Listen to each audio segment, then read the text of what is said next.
2, 3 dan seterusnya.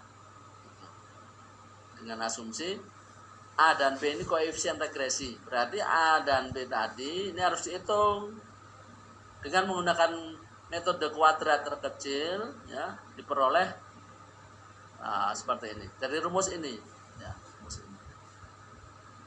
A sama dengan Z-nya di sana. Ya. Seperti rumus-rumus di SMA dulu lah ini, ya. A berarti ini geser ke sana. Ini kan plus, berarti garis sini. Jadi X kurangi BX, seperti ini, BX rata-rata. Kemudian B-nya nanti seperti ini, dibalik. XI adalah variabel, udah ini ya. Atau B sama dengan sigma XI dikurangi oleh X rata-rata dikalikan dengan JI dikurangi J rata-rata. Dibagi menjadi sigma antara sigma atau jumlah XI dikurangi X rata-rata kuadrat. Jadi ini nanti rumus untuk korelasi, ya, korelasi. Korelasi antara variabel X dan Z. Jadi rumus anunya ada seperti ini. Dari tadi ini dikembangkan seperti itu.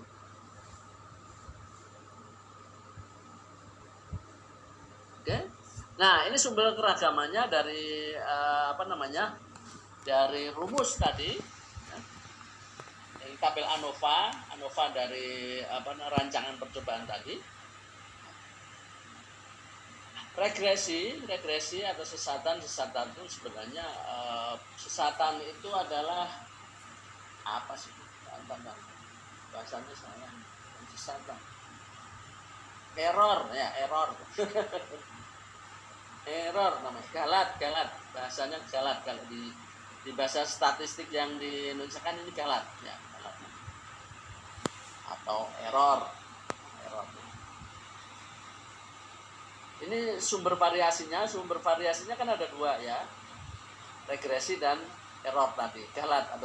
Ya, ganti aja dulu, ya, pusing.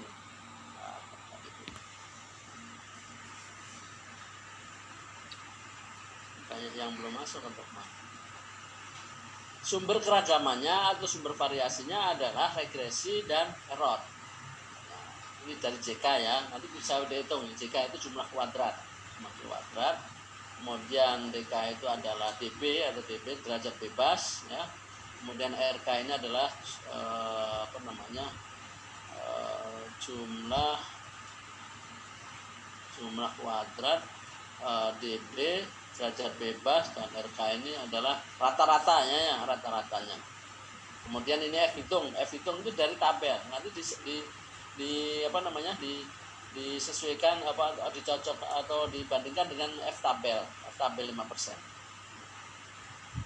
Ya, nanti F tabelnya 5%. Sudah. Cara menghitungnya adalah dengan tabel ANOVA, ya. Sumber variasi atau sumber keragaman adalah regresi dan error. Kalau sumber variasi ini ya, regresi adalah JKR, jumlah kuadrat regresi, kemudian jumlah kuadrat error, sesatan. Nah, DK ini adalah derajat bebas. Derajat bebasnya ada rumusnya nanti, ya. Jumlah ini dikurangi oleh 1. R N 1. Kemudian ini errornya 2. Nah, jumlah kuadratnya ini adalah RKR. RKR itu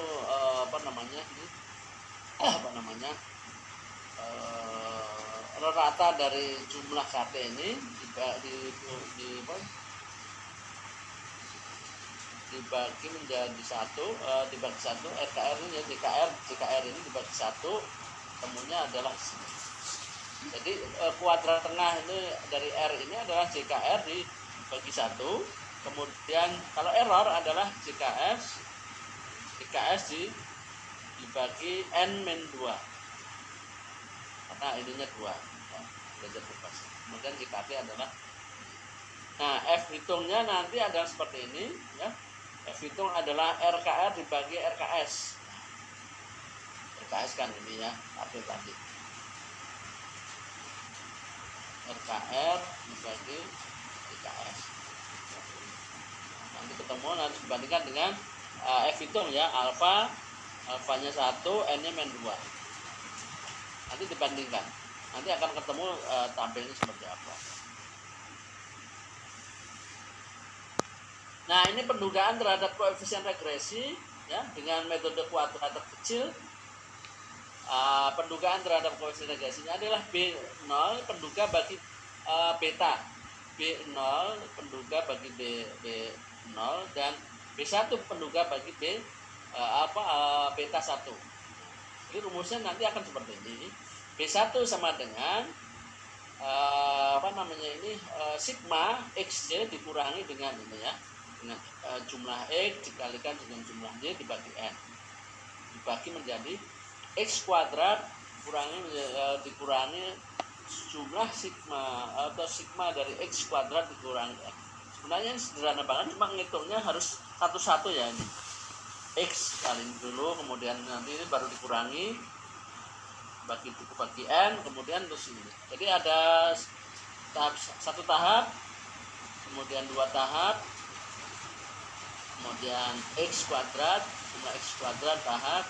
Berarti nanti ada Excel yang bisa dihitung dengan gampang. Kemudian kan B0 ini adalah pendugaannya ini ya, pendugaan terhadap regresinya adalah J sama dengan J rata-rata dikurangi oleh B1 X rata-rata. Sekarang bagaimana pengujian terhadap pendugaan regresinya dengan menggunakan parsial bisa ya, atau dengan menggunakan uji F hitung ya. Kalau yang koefisiennya adalah menggunakan uji T dengan menggunakan alfa 5% atau kesalahan maksimal 5%.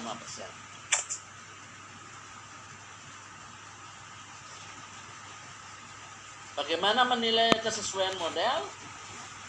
Itu R kuadrat, koefisien determinasi atau perbedaannya, prosentase keragaman Y yang mampu dijelaskan oleh X. Di bahasa statistik begini ya. Agak rewel cuma. Nah, ini lanjut ya. Dalam analisis regresi dan ANOVA, langkah-langkah yang dapat dilakukan antara lain, kalau analisisnya regresi dan korelasi nanti bisa menggunakan Excel maupun dengan menggunakan software ya. Ini hanya pemahamannya aja. Pemahamannya bisa menggunakan SPSS atau bisa menggunakan Excel yang paling mudah sekali nanti. Nah, ini pemahamannya aja. Pertama adalah cek asumsi apakah data itu normal atau tidak ya, data normal atau tidak. Nanti harus pakai data kenormalan ya, dengan misalnya datanya mencerat 1, 2 dan sebagainya. Itu berarti nanti akan errornya akan tinggi, koefisien korelasi koefisien keragamannya tinggi atau kakaknya tinggi. Jadi kalau Anda misalnya penelitian ya, datanya kok ini aneh-aneh Pak, ini harus dilakukan uji kenormalan data dulu. Kemudian independensi dan homogenitasan dari data. Itu harus cek dulu. Jadi nggak bisa dari kamu ngambil data ya, kemudian terus dianalisis dengan menggunakan SPSS, nanti hasilnya akan aneh-aneh, nggak bisa diinterpretasikan. Jadi yang pertama adalah kamu harus menguji kenormalan data. Jadi harus belajar bagaimana menganalisis apakah data itu normal atau tidak. Nanti akan kelihatan dari analisis ada dari kurvanya itu. Apakah datanya mencelat atau tidak. Kemudian independensi dan homogeneitas. Jadi ini kaitannya dengan data itu normal atau tidak. Kemudian yang kedua, menentukan prediksi model regresi dan koefisien regresinya. Modelnya seperti apa? Apakah regresi linear, apakah kurva, apakah regresi polinomial dan sebagainya.